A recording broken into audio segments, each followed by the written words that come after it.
Please do like share and subscribe और कृपया करके इस चैनल। इवनिंग फ्रेंड्स, आज की अपडेट इस प्रकार से। आज हम बात करेंगे चीन के बारे में। चीन जो है चांद के रहस्यों से पर्दा हटाने के लिए अपना एक महत्वाकांक्षी मून मिशन लॉन्च करने जा रहा है। इस मिशन का उद्देश्य चांद के रहस्य में अंधेरे इलाके से नमूना लाना है। चीन अपने इस मिशन को मई की शुरुआत में लॉन्च करेगा, जिसके लिए लूनर प्रोब चांग-ई 6 और इसे ले जाने वाले रॉकेट लॉन्ग मार्च 5 को दक्षिणी चीन के वेनचांग अंतरिक्ष प्रक्षेपण सेंटर पर ले जाया गया है। चीन की सरकारी मीडिया संस्थान ग्लोबल टाइम्स ने इस बारे में जानकारी दी है। रिपोर्ट के मुताबिक चांग-ई 6 और लॉन्ग मार्च 5 Y8 को क्रमशः जनवरी और मार्च में प्रक्षेपण केंद्र पर लाए जाने के बाद सफलतापूर्वक असेंबल कर दिया गया है। इसका परीक्षण और शुरुआती काम पूरा हो चुका है। चीन के द्वारा भेजे गए जाने वाले चांग-ई 6 दुनिया का पहला मिशन होगा जो चंद्रमा के अंधेरे हिस्से से सामग्री इकट्ठा करेगा और उसे आगे के अध्ययन के लिए पृथ्वी पर लेकर वापस आएगा। ग्लोबल टाइम्स ने चीनी चंद्र मिशन के मुख्य डिजाइनर वू वीरेन के हवाले से बताया, चांग-ई 6 चांद से लगभग 2000 ग्राम नमूना लेकर वापस आएगा। इसके पहले चांग-ई 5 मिशन 1731 ग्राम नमूने लेकर पृथ्वी पर आया था। हालांकि ये नमूने चांद के दूर स्थित अंधेरे तरफ के नहीं थे।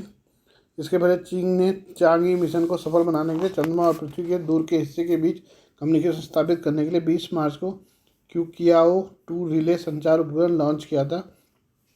लगभग 20 दिनों के बाद क्यूकियाओ-2 के कक्षा में कम्युनिकेशन टेस्ट को सफलतापूर्वक पूरा करने के बाद चीन ने मिशन की सफलता की घोषणा की थी। चांग-ई 6 मिशन चीन के चांद की खोज कार्यक्रम के चौथे चरण का हिस्सा है, जो ग्रहों के अन्वेषण मिशनों को अंजाम देगा।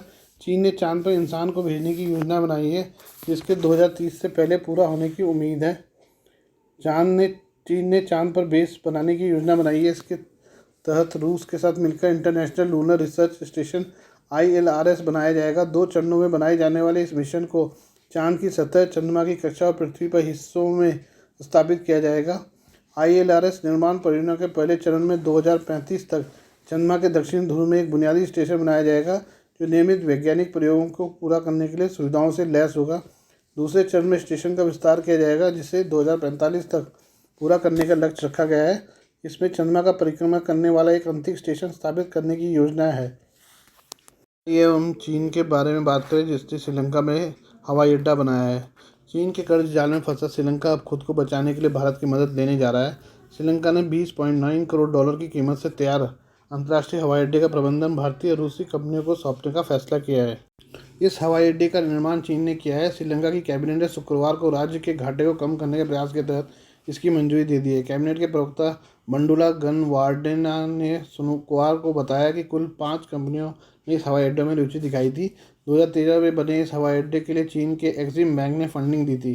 निर्माण के बाद से यह हवाई अड्डा अपनी कम उड़ानों, पर्यावरण के नज़रिए से संवेदनशील स्थान और वित्तीय घाटे के चलते आलोचना का शिकार रहा है।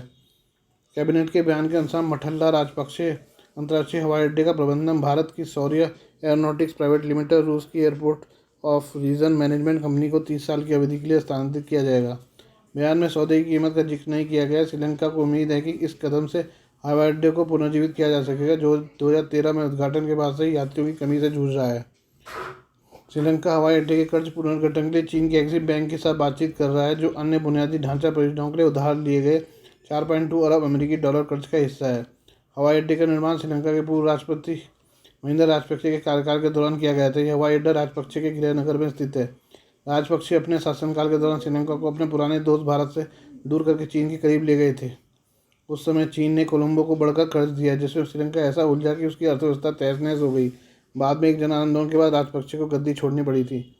मई 2022 में श्रीलंका का विदेशी मुद्रा भंडार रिकॉर्ड नीचे स्तर पर गिर गया था, जिसके बाद देश में 7 दशकों में सबसे बुरा आर्थिक संकट पैदा हो गया था।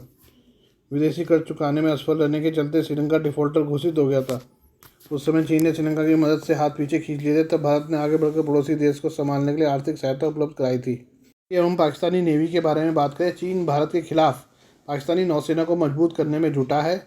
इसी के तहत चीन ने 8 हंगोर श्रेणी की पनडुब्बियों के निर्माण कार्यक्रम की शुरुआत कर दी है। चीन ये आधुनिक पनडुब्बियां पाकिस्तान के लिए ही बना रहा है। इस पनडुब्बी सौदे से चीन और पाकिस्तान के द्विपक्षीय संबंध और मजबूत होंगे। चीन के शुआंगलियू बेस पर Wuchang ship building industry group ने शुक्रवार को इन पनडुब्बियों के निर्माण कार्यक्रम की शुरुआत की। इस दौरान पाकिस्तानी नौसेना के चीफ एडमिरल नवीद अशरफ भी मौजूद है। चीन और पाकिस्तान के बीच हुए सौदे के तहत हंगोर श्रेणी की 4 पनडुब्बियों का निर्माण चीन में होगा। बाकी की 4 पनडुब्बियों का तकनीक ट्रांसफर समझौते के तहत पाकिस्तान के कराची में स्थित Karachi shipyard and engineering works में तैयार किया जाएगा। ये पनडुब्बियां अत्याधुनिक स्टेल्थ तकनीक से लैस में आधुनिक हथियार सेंसर्स लगे होंगे। पाकिस्तानी नौसेना के चीफ ने कहा कि मेरीटाइम सिक्योरिटी, भू रणनीतिक माहौल और क्षेत्रीय शांति और स्थायित्व के लिए पनडुब्बियों का ये सौदा अहम है। उन्होंने ये भी कहा कि इस सौदे से चीन और पाकिस्तान की दोस्ती में भी नए आयाम जुड़ेंगे। पाकिस्तान और चीन लगातार सैन्य सहयोग बढ़ा रहे हैं। बीते साल भी चीन निर्मित युद्धक जहाज 2 नए युद्धक जहाज पाकिस्तानी नौसेना में शामिल किए गए थे। इसके अलावा दोनों देशों के बीच 4 नए युद्धक जहाज़ों का भी साल 2018 में सौदा हुआ था, जिसके तहत 2 जहाज PNS तुगरील और PNS तैमूर को पाकिस्तानी नौसेना के बेड़े में शामिल किया गया है। आइए अब हम बात करें अमेरिकी विदेश मंत्री एंटनी ब्लिंकन के बारे में। अमेरिका के विदेश मंत्री एंटनी ब्लिंकन का 3 दिवसीय चीन दौरा संपन्न हो चुका है। इसके साथ ही ब्लिंकन ने कहा कि उनके देश ने आगामी अमेरिकी चुनाव को प्रभावित करने और हस्तक्षेप करने के चीनी प्रयासों के सबूत देखे हैं, जबकि राष्ट्रपति शी जिनपिंग ने पहले ऐसा न करने की प्रतिबद्धता जताई थी। एक मीडिया रिपोर्ट में जानकारी दी गई है। ब्लिंकन ने शुक्रवार को CNN को एक इंटरव्यू दिया, जिसमें उन्होंने चीन यात्रा पर बात की। अमेरिकी विदेश मंत्री ने कहा कि उन्होंने राष्ट्रपति जो बाइडेन के संदेश को दोहराया, जो उन्होंने पिछले साल नवंबर में सैन फ्रांसिस्को में अपने शिखर सम्मेलन के दौरान शी जिनपिंग को दिया था। उन्होंने 2024 के राष्ट्रपति चुनाव में दखल न देने का आग्रह किया था। इसके बाद चीन ने ऐसा न करने का वादा किया था। यह पूछे जाने में कि क्या चीन अब तक ने अपनी प्रतिबद्धता का उल्लंघन किया है, ब्लिंकन ने कहा, हमने चुनाव को प्रभावित करने और दखल देने के प्रयासों के सबूत देखे हैं और हम यह सुनिश्चित करना चाहते हैं कि इसे जल्द से जल्द खत्म किया जाए। उन्होंने कहा, हम चीन का हमारे चुनाव में दखल दे रहे हैं और यह पूरी तरह से अस्वीकार्य है। ब्लिंकन ने कहा कि चीन को उन्नत कंप्यूटिंग चिप्स भेजने पर रोक लगाने का मकसद चीन की अर्थव्यवस्था या तकनीकी विकास को रोकना नहीं है। अमेरिकी सरकार ने 2022 से चीन को कुछ कंप्यूटिंग चिप्स के निर्यात पर रोक लगाई है, जिससे एनवीडिया, एडवांस माइक्रो डिवाइसेस और इंटेल जैसी कंपनियों की बिक्री प्रभावित हुई है।